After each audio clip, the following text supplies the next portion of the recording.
Greetings everyone, welcome back to Never Stop Serving. I'm Samuel Clock and I'm your host for Never Stop Serving. This series is sponsored by Greenville High School's Interactive Media class and the Veterans Memorial Park and Digital Library. Today's guest is ChrisBubba Haynes. He was one of the first guests of Never Stop Serving 8 years ago when he was state commander of the VFW Ohio. Now he is Ohio's VFW National Council member. Please welcome back Chris Haynes to our show. Appreciate it. Thank you. You're welcome. Chris, please tell us about your origin story, where you grew up, your parents, your hometown, and just everything like that. Well, I grew up not far from here, a little south in Hamilton, Ohio. Born and raised. Graduated Hamilton High School. Immediately after that, joined the Navy. You know, I knew I wasn't college material, so. What year did you join the Navy? 1988. Wow. Been a while. That was the year Beetlejuice came out Well, in theaters. Yeah. Plus, it was the hottest year Chicago ever had, and that's where I went to boot camp at. So it was pretty warm up there. But so graduated Hamilton High, and 2 weeks later went into service. Spent 8 years in the Navy. You know, had the blessing of my parents, my father and mother, Kurt and Franny, and then you know, got to travel the world with the Navy. You know, through the Mediterranean mostly, and spent some time in Virginia Beach. Re-enlisted and went to the Mojave Desert in California in the Navy where there's no water at all. So it's kind of ironic the Navy's got a base out there, but we really enjoyed our time out there, even though it's the hottest place I've ever been. Wow. Yeah. I wouldn't want to be in that hot environment, but hey, if I was in the Navy, I would have to. Right. And you know, the thing about the Mojave Desert, you know, it's a large base. All the air-to-ground weapons are tested out there. So Yeah. that's why they stationed it that far out in the middle of nowhere. A lot of treasures buried in the I'm Mojave sure there is. Desert. I'm sure there are. Yeah, I served on. You know, I was an aircraft electrician. Worked on the A6 intruders. I did that for my 8 years in there. Got to do a couple cruises on the John F. Kennedy, the Desert Shield Desert Storm cruise in 1991. We was out for about 8.5 months. And then about a year later, in 92, 93, we went back to the Mediterranean when Bosnia and Yugoslavia and all that was going on over there. So pretty interesting 2 cruises. Not a lot of time to hit a lot of ports, you know, and enjoy your time because of the conflicts that were going on. But truly a unique experience to be out there on an aircraft carrier. Yes, very important. How long did you serve?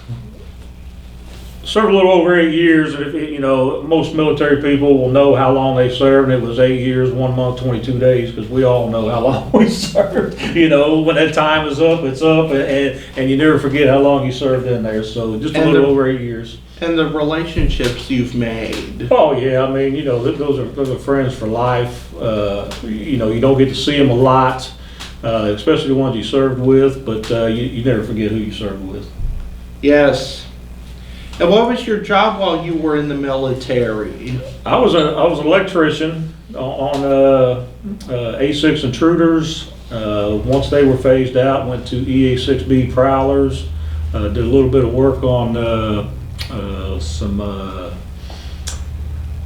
F-18s, not a whole lot. Some Harriers when we was out there in California, because we had a multitude of different aircraft that we tested weapons on. So just got my hands on a little bit of everything.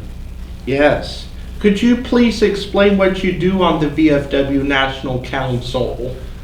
Well, as a council member, you know, with the VFW, you know, it's a 4-year commitment. You know, I got elected in 2019 and I'll serve until 2023. And we are what you would think is a board of directors for the VFW organization. We conduct all the business in between our national conventions. Our national conventions are once a year, and anything that needs to happen in between that time that needs to be voted on, approved, or officers elected at the national level, that's what we have to do. Oh, could you tell us about your hat? Our hat? Yeah, the hat you're wearing. Yeah, these are, the VFW's had these hats since pretty much its inception. These are what they consider overseas hats. So most military members, especially World War II, wore overseas caps this style instead of the brim style hats. So the VFW's always adopted the overseas caps as their official cap. Well, there you go. Yeah. What are the current issues on National Council? Well, we always have legislative issues that are important, not only, at the council level, but across the entire organization. With the burn pits is our biggest issue right now. Getting our legislators to get on board and get some laws passed to protect our veterans for burn pits, toxic exposures, those kind of things. The one thing we are tasked with here in the next week or so, we have a national chaplain that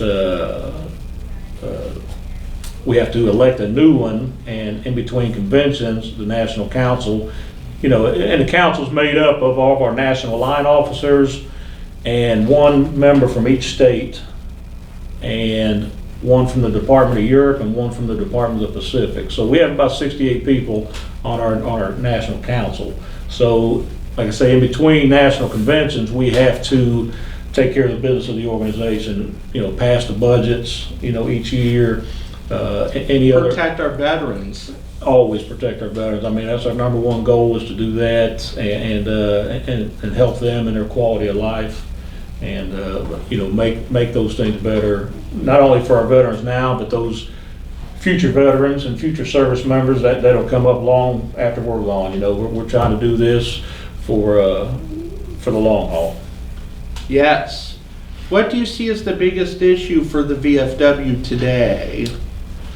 It's still legislative, I believe. That's always been a key, because laws have to be passed to protect our members and our service members, and get them the benefits that they deserve. Yes. They've earned benefits by taking an oath to this country to protect and defend it, and when they come home, it's the legislators' jobs and our jobs to ensure that they do their jobs and to pass laws to protect them with whatever may come up now or in the future,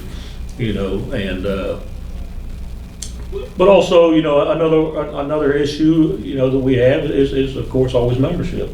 Yes. Membership is key to any organization, large or small, and 65% of our membership are over 70 years old. Wow. So we have to look to the future to see how we can recruit our younger veterans or our active duty members and get them in here. The eligible ones, we want them into our organization to do the good work that we do. Yes, and that is very important. Correct. Do you have any special events or extra information to share with our viewers? Events coming up. I know that the Department of Ohio, of course, has their state convention coming up in Sandusky next month. That's where the state gets together, elects all their new officers. On a national level, we'll have our national convention in Kansas City end of July, and that's where the new national officers will be elected. The thing about this organization is most of the officers are elected from a year-to-year term. Yeah. So a lot of things change year to year depending on the vision of what that commander-in-chief wants to see the organization do. As a council member being there for 4 years, at least you get to learn a lot about the organization that you didn't know in your own department, and and help move this organization forward. Yes. Thank you again for your great service to our country, for speaking with us today. Thank you so much for having me here. Appreciate that. Always a pleasure. Thank you. Here at Never Stop Serving, we highlight veterans that continue to serve beyond their military service. Please continue to watch for upcoming episodes of Never Stop Serving. We have a full-packed season. Also continue to watch the Veterans Memorial Park and Digital Library Facebook page for upcoming events and updates.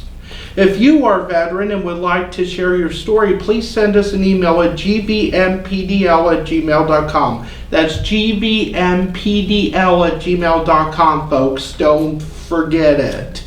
Thank you for watching. This is Samuel Plock signing off.